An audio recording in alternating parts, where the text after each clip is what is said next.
Okay then, so we'll be starting with the final session workshop for today and for the conference.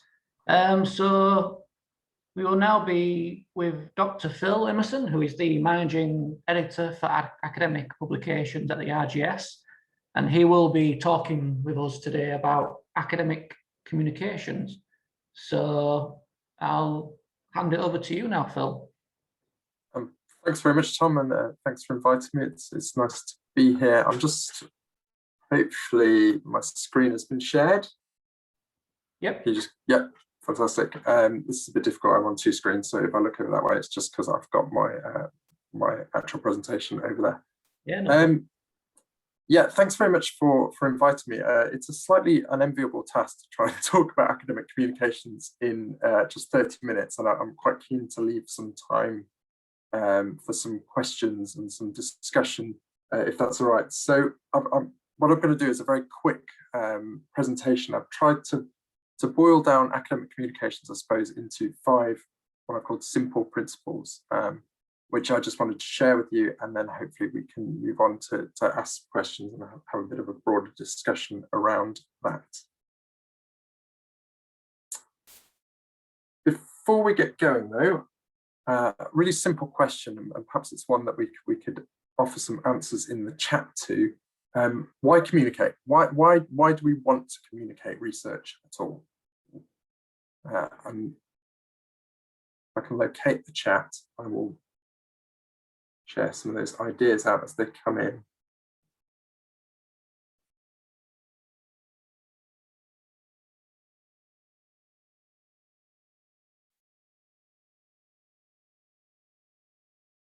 You try and use Zoom and it doesn't work as well.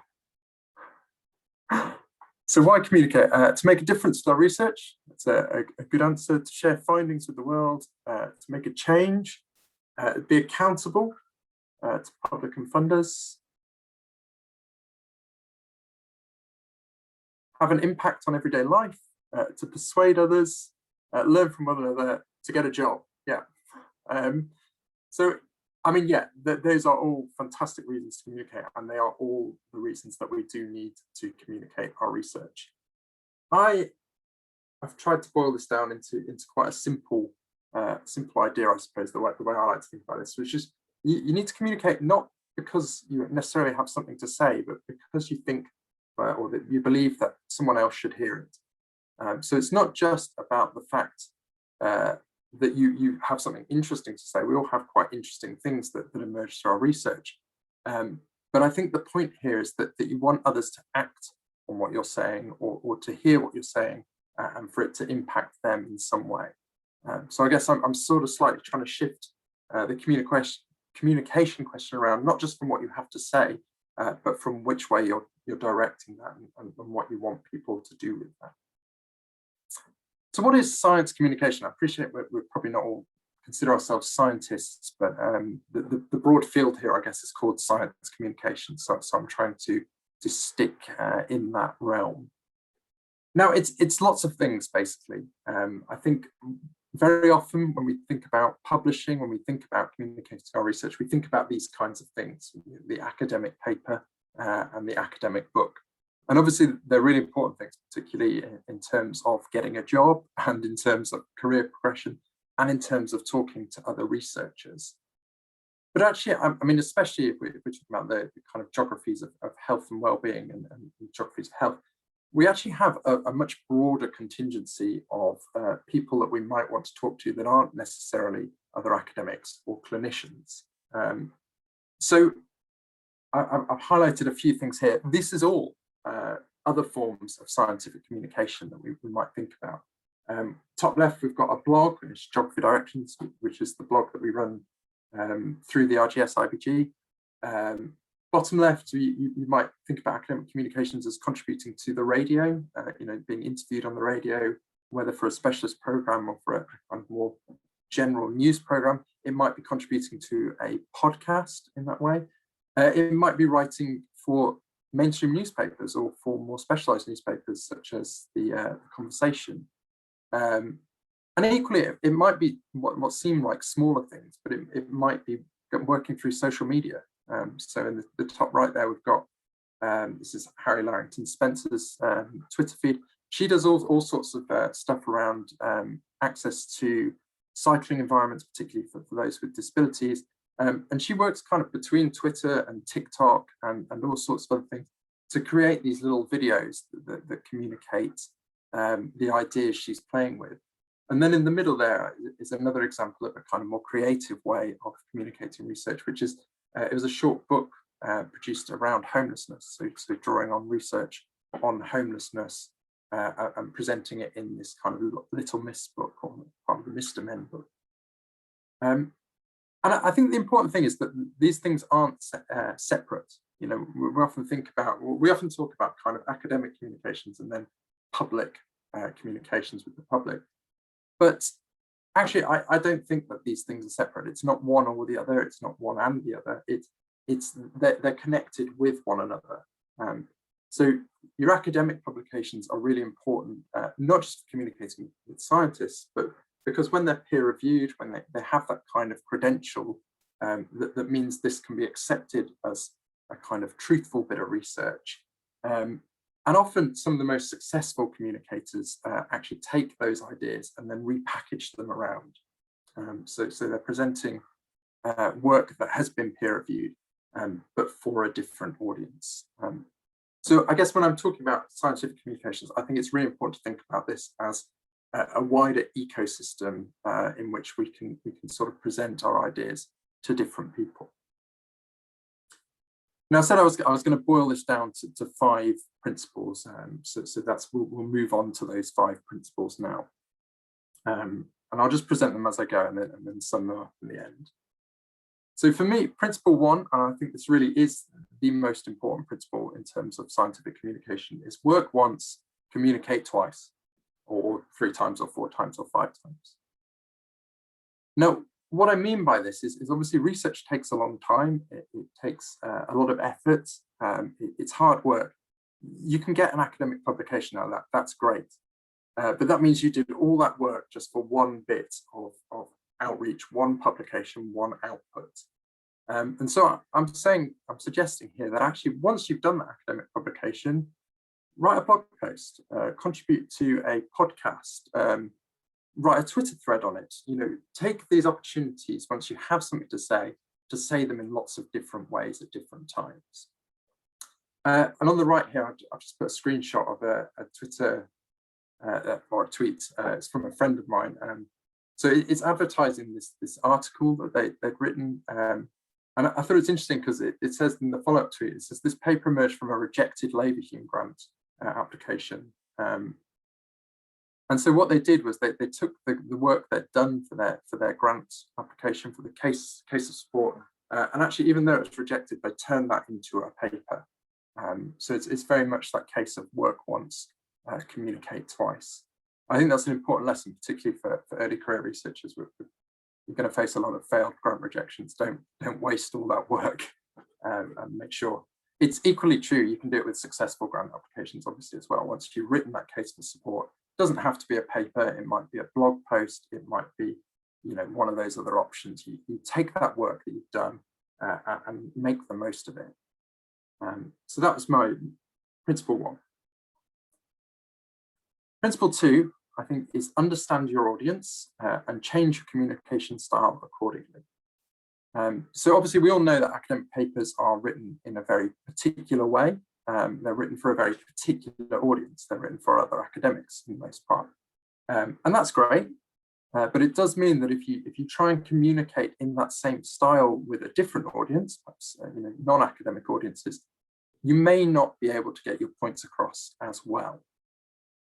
So when you're communicating, it's important to think about who you're trying to reach, whether might be policymakers, it might be school teachers, it might be a more general public. And you have to think about the best way to get your points across to them, the way that it is going to engage them the best.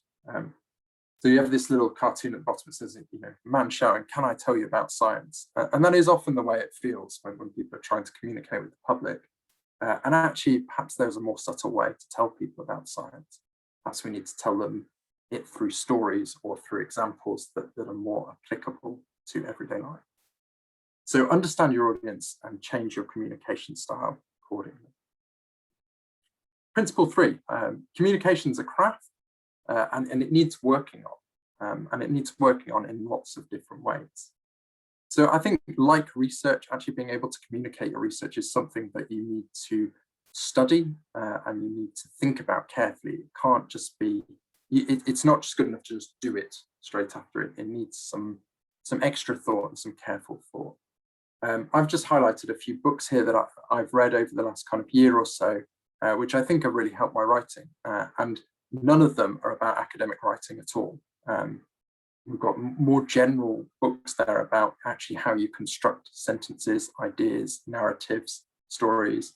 On the right there, writing fiction. It's not often, I think, that academics think about writing fiction, but actually within fiction writing, you have lots of ideas, examples, skills that you can use to build narratives around which you can communicate with. And those will be really helpful, not just for communicating with the public, but actually for building back into your academic papers as well. You can take those back into academic writing to make papers that are more compelling, that are better put together, that are more engaging. So communication is a craft. I think we need to treat it as a craft and put some work into it. Principle 4, I think the more you do, the more you can do. So I put the Monopoly chance card there on the side. In Monopoly, you move around the board. Occasionally you'll land on the square with the chance card, and that will give you some sort of opportunity. That's how Monopoly works. And sometimes in kind of academic worlds, it feels like that as well. Someone might offer you an opportunity to do a bit of communication, whether that's writing for a newspaper or writing a blog post or whatever it is. I think you should take those chances when they arrive. Much like Monopoly, take those chances as they arrive. But actually, I think where it's different is what happens is if you do more of this stuff, the more chances you take, actually, the more often those chances come around. So if you write for a newspaper, for instance, someone might read that and think, oh, well, there's a person who we can ask to write for our magazine or our blog post or be on our podcast or whatever else. So it's important to take those opportunities as often as they come up and to then use those to build a profile so that you can say more, you can reach more people with your research. And just as an aside to that, I think start small and build up. Actually a few well-placed Twitter threads, particularly at early career level, can go a long way in terms of building a profile that gets people to take note of you and your research. So the more you do, the more you can do. But along with that, principle 5, do get used to failure. And I say this very kindly. I think we all know that rejection is a key part of academic life. You might get a funding grant rejected, you may get your paper rejected, you may get a job application rejected. That's something we recognize well. I think if you're trying to communicate more generally, that is also true. You may pitch to a newspaper, they may not want it. That's a fact of life. That is where we are. The more often you put yourself out there, the more often you will get rejected, but also the more often you will get accepted. So do get used to failure. Don't take it personally. It's a way of the world in terms of communication. And yeah, that's something to get used to if you're going to communicate more widely. And that's it. That's my 5 principles. So work once, communicate twice or more. Understand your audience and change your communication style accordingly. Communication is a craft. So work on it, study it, practice it. The more you do, the more you can do, and get used to failure. Those are my 5 principles. And just before I'll take hopefully a good number of questions now, there's some time for discussion. But I want to give you a challenge. So you've all been sat in this conference for 3 days. Some of you were presented, some won't have. My challenge to you is to make something out of it. So don't just accept that you've given your paper, communicate it again. That might be a blog post, it might just be a Twitter thread, it might be whatever, be creative, go and get something else out. And even if you haven't presented, see if you can also communicate something out of this conference. It might be a blog post on what you've learned, it might be a summary of something you heard, it might be connecting your research to something else you've heard. So that's my challenge to you. And then finally, I've put a link there to a couple of the guides we have. The top one is the RGS IBG's Publishing and Getting Read guide. So it's very much a kind of how to publish your paper, how to communicate your research. And the bottom one's it's the link to the first of 3 blog posts that I wrote for the Postgraduate Forum last year, all again about how to publish research, what happens to your papers. So that's much more on the actual kind of publishing academic work side, but there's some guides there. I should note the top guide currently isn't working, but I'll get it fixed next week if I can. And that's me. I'm happy to take some questions. A very whistle-stop tour, but happy to take some questions or thoughts or discussion. That was great. Thank you very much, Phil. I think it's a good thing to have towards the end of the conference to sort of call to action for everyone to start, making these publications and really thinking about how they communicate with the world. Am I right in thinking you're thinking of drawing together a selection of publications, or have I made that up? That's an idea that we're sort of floating about, and hopefully with these 5 points that you've brought up, we can sort of get an idea of maybe people do want to, as you say, do more, don't just do the article and that's it, but do the next thing and the next thing and the next thing, and maybe an edited collection of the energy conference presenters might be a good idea. I think so. Yeah, definitely. So do we have any questions for Phil about academic communications or any sort of thing like that? It could be on more general publishing as well. I didn't really talk about that, but I'm happy to take questions on publishing more generally. I was wondering actually myself, could you do it the other way? Because, you said like you have an academic paper and then afterwards you might do a blog, newspaper, but could you switch it around and perhaps, build up and then eventually have a paper in a... Yes, I mean, yes. And often I think it's a good thing for early career researchers. It's often easier to publish a blog post than it is to write your first academic paper. So you can launchpad. I think you might also find I'll take a blog for an example, but you might find that you write a blog which stems the idea for an academic paper. And then once you've written the academic paper and had it published, you can also publish another blog which might stem some further ideas or conversations from someone to move into another academic paper. These things, when I say these are an ecosystem, they really do connect one another in lots of ways. You see lots of people seeding ideas, perhaps not so well developed ideas, in blogs or in podcasts or in Twitter threads when they're just thinking them through. So yeah, you can. I think for the biggest public audience, you often do need that kind of peer review marker, just to say this is kind of legitimate. But certainly while you're building to that, there's loads of stuff you can do to develop those ideas. That's good. Rich has got a question. He was wondering if you had any thoughts on the value and challenges of being part of like a special issue or collection. Rich might be, we're co-editing a special collection together, so he might be trolling me slightly here. There are, or he might be referring to this special collection actually that we were talking about a moment ago. Yeah, I mean, there's loads of values to being part of a special collection. In terms of, one, it's often a way to get into publishing. If you've not done a lot of publishing before, it can be you often get invited to do these things, which will give you some confidence to take part in the in the publishing process. So special collections can be really good. They can also help to, if you do write a paper, to position your paper within a collection of others, obviously, which might help get it read. Challenges. there are a few. I mean, timing is often a big challenge for special collections. Holding special collections together can be quite difficult. But broadly speaking, I'd say that they're worth doing more than they're not worth doing in that sense. And they can give you a really good way into your first paper or your first, conference proceedings or anything like that. Okay. And then Andy had a question about podcast opportunities in the RGS, whether it's for PGRs or early career researchers or more established geographers.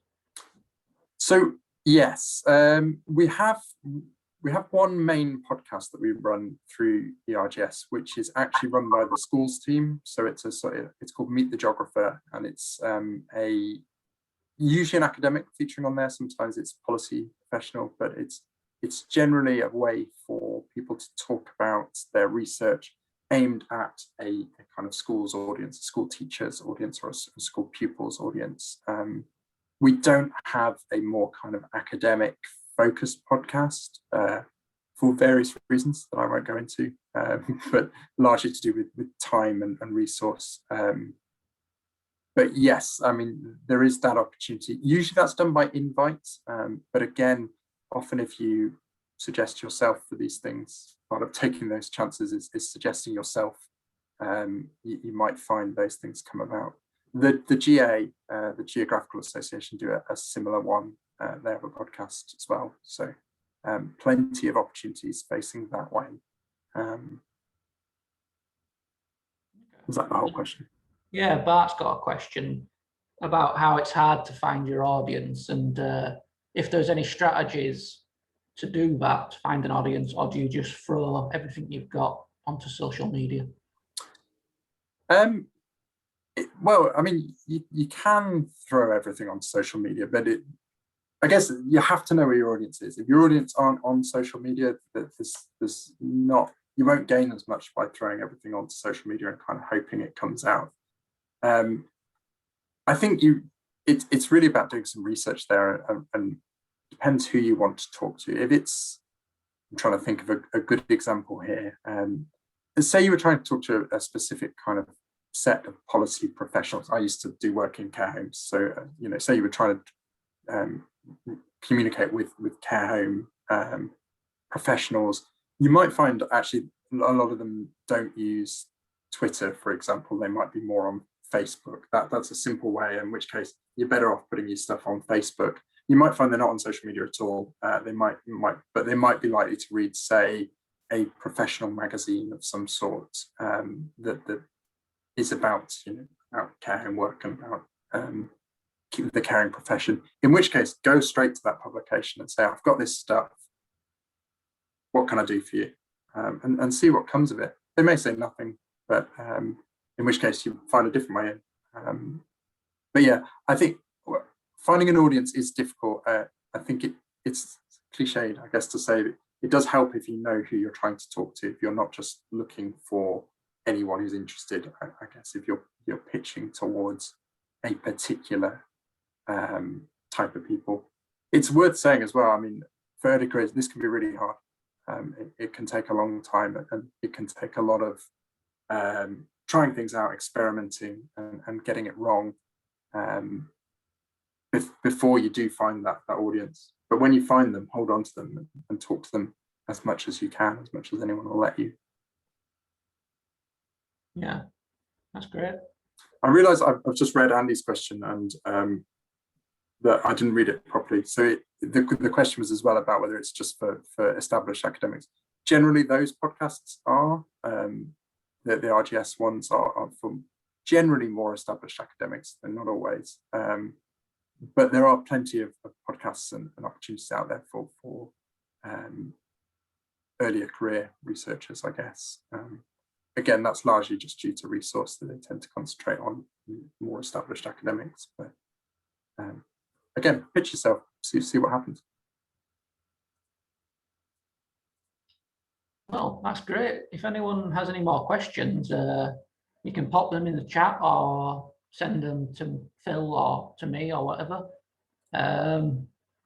So then, yeah, thank you very much, Phil, for for that. That was very interesting. I think a lot of people have sort of been spurred on to do more. So then, yeah, we're coming to the end. Thanks very much for having me. No, thank you very much for joining us. So all that's left to be said is I'm going to put in the chat now a link to do a post-conference survey to make sure, you know, if there's anything we can improve, but also anything you enjoyed and things like that. And also to get an idea if anyone's interested in this edited collection or special issue sort of thing. So if you can all have a look at that and give us an idea of what you think. And then also another thing that we want to do is we've been doing this voting system the last 2 to 3 days for different sessions, who's the best presentation sort of thing. So I'm going to announce each session's winner. And of course, some of them might not be here because obviously busy schedules and everything, but I thought it'd be a nice thing to do now. So for session 1, which was about therapeutic landscapes, we have Fikraya Winata as the winner for that one. Session 2, for natural resources and well-being, we have Teo Ayasope. I'm sorry if I've butchered that. And then for session 3, relationships of the body, we have Elizabeth Hobson as the winner. Sorry, it's all loading. And then for session 4, older adults, we have a tie between Oliver Hall and Megan Ward. So congratulations to both on that.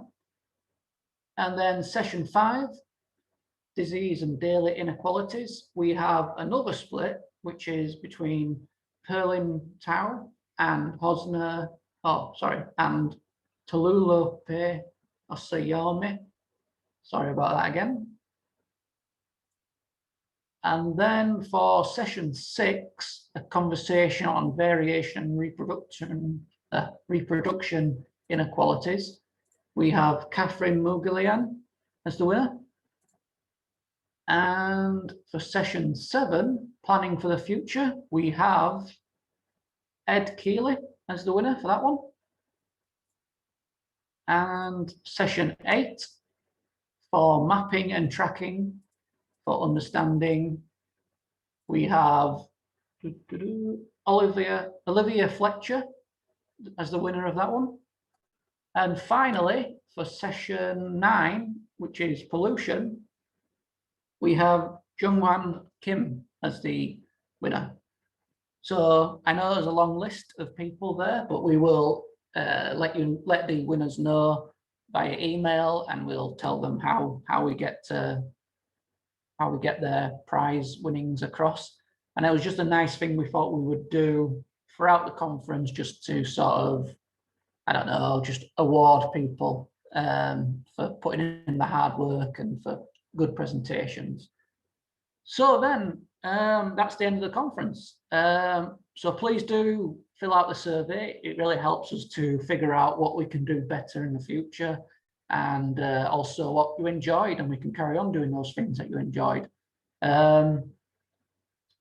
In the survey, we also say about the edited collection. So if you are interested and you did present at this conference, you can indicate your interest there, and we'll see those. It could be quite exciting. But in the meantime, I think we'll leave you to it now. Does any of the other co-organisers like to say anything, Louise or Andy, before we wrap up and finish our day? Yeah, I'll just say thank you to everyone. It's been a really great opportunity to be involved, part of the organising. So I did come in after Tom and Louise done a lot of the hard work, so big congratulations to those two. It's just been really fascinating hearing everyone's presentations, getting to know people, making connections, and seeing how wide and inclusive and exciting the health geography is. So well done, everyone. It's been great. Louise? I just want to say exactly the same. Thanks for everyone. Like, yous have all been so lovely. And it's really nice hearing about so many like different fields of research. And I think we'd all really like to, like the committee would like to say thanks to the keynotes, but presenters as well. And we understand like how much effort goes into creating the presentations, and how, if you're like me, how much anxiety is kind of induced with doing presentations. And we hope we've given like a nice inclusive environment to be able to present your research and hopefully network with others as well. So thank you. Yeah, I think the future is bright for health geography, as we've seen with all the presentations. And now we just wish you a happy weekend and everyone stay safe still. So thank you very much and goodbye. Goodbye and take care all.